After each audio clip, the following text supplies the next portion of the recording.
Bonjour à tous, aujourd'hui nous nous retrouvons pour une nouvelle vidéo. Nous allons parler du système cardiovasculaire.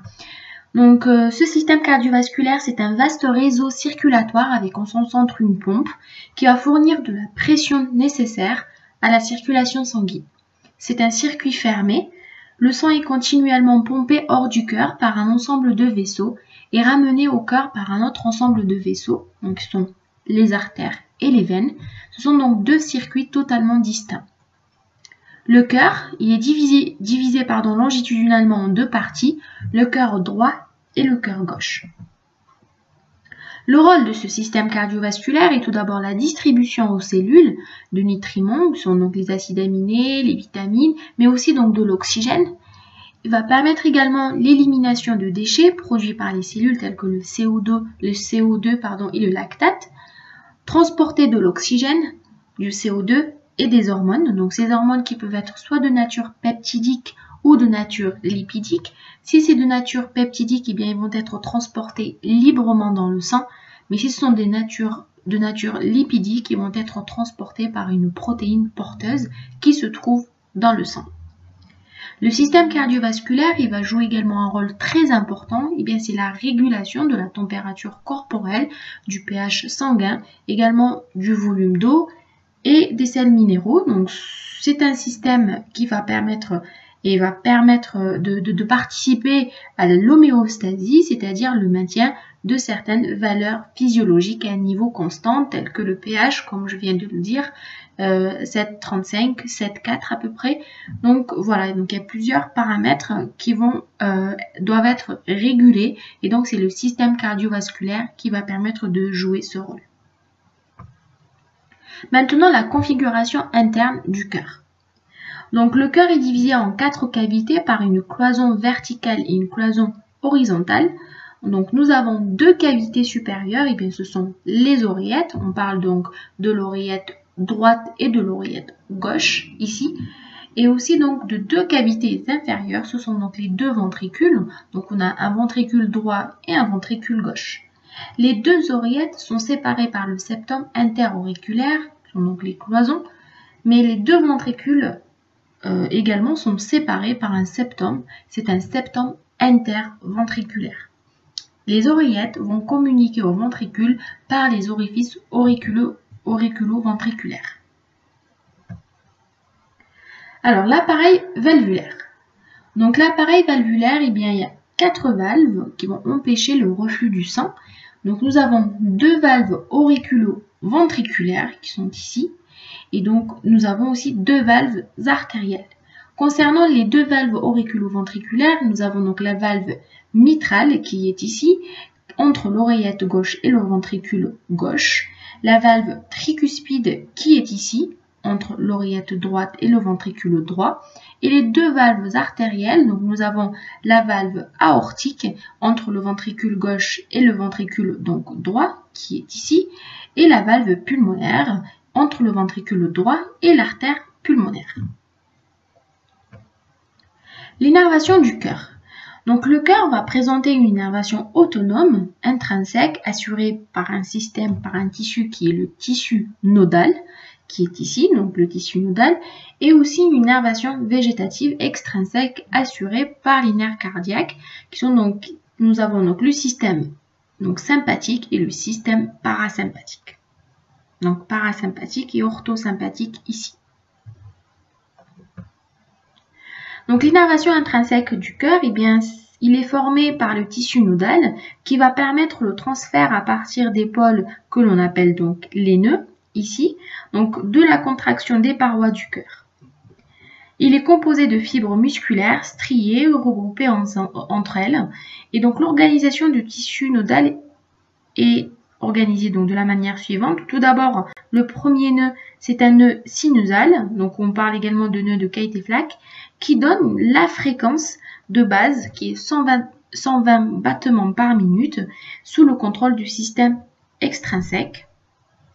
Le deuxième nœud, ici, donc on parle de nœud auriculo-ventriculaire ou nœud de Ashoff-Tawara, donc c'est 70 battements par minute. Puis, donc on a une dépolarisation qui va donc continuer ici par le faisceau de His. Ce faisceau de His va naître du nœud précédent et chemine dans le septum interventriculaire et se divise en deux branches. Eh bien, ces deux branches, ce sont donc tout simplement le réseau de Purkinje. Donc ce réseau de Purkinje, eh bien, il va permettre également d'assurer la dépolarisation.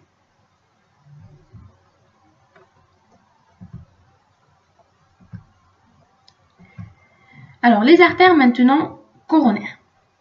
Donc, les artères coronaires, eh bien, le cœur, donc, il va pouvoir assurer une vascularisation interne et une vascularisation qui lui est propre. Donc, cette vascularisation est très importante. C'est tout simplement les artères coronaires.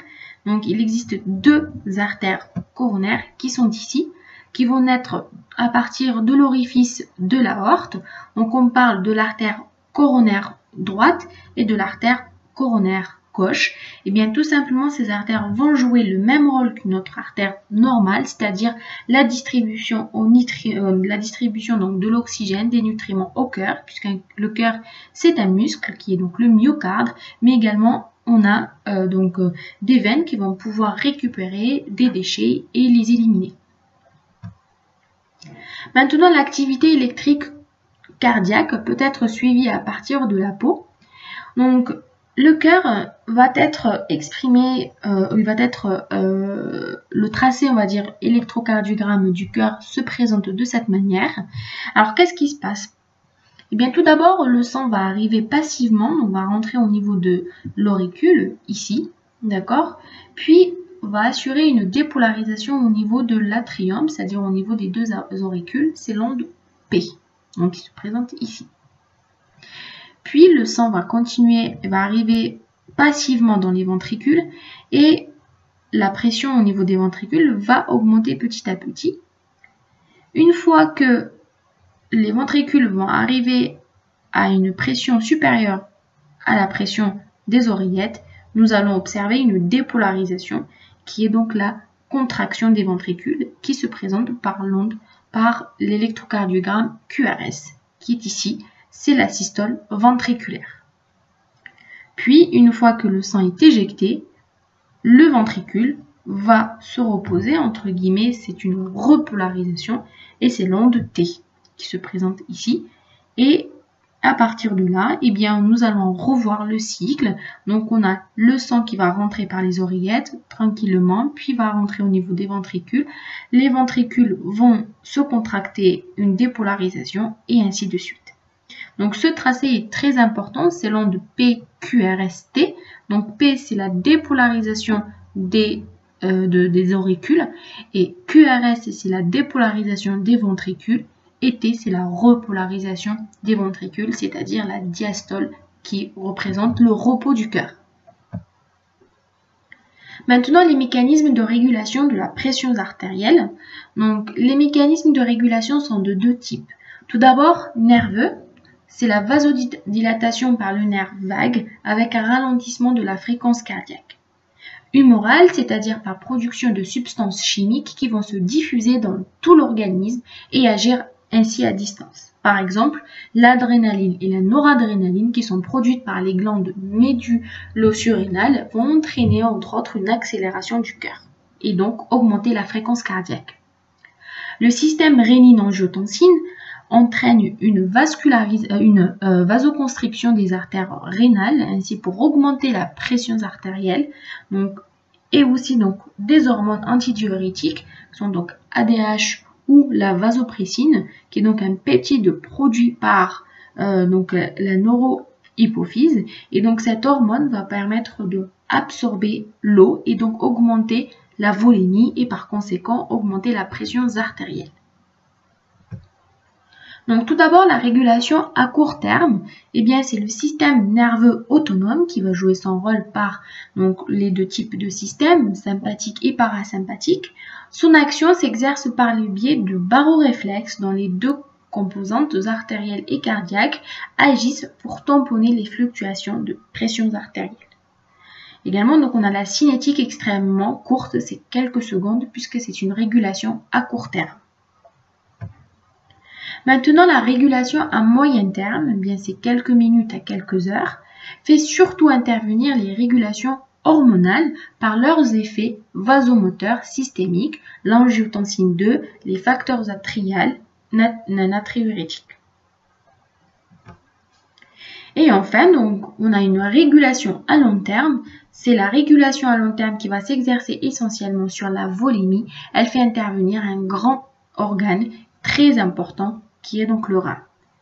Et donc, ici au niveau du rein, à ce niveau-là, donc nous avons donc des cellules juxtaglomérulaires, c'est elles qui vont pouvoir synthétiser la rénine et la rénine va jouer sur la conversion de l'angiotensine 1 en angiotensine 2 et c'est cette molécule, cette hormone, donc l'angiotensine 2, qui va permettre d'assurer la vasoconstriction mais aussi donc d'augmenter la pression artérielle.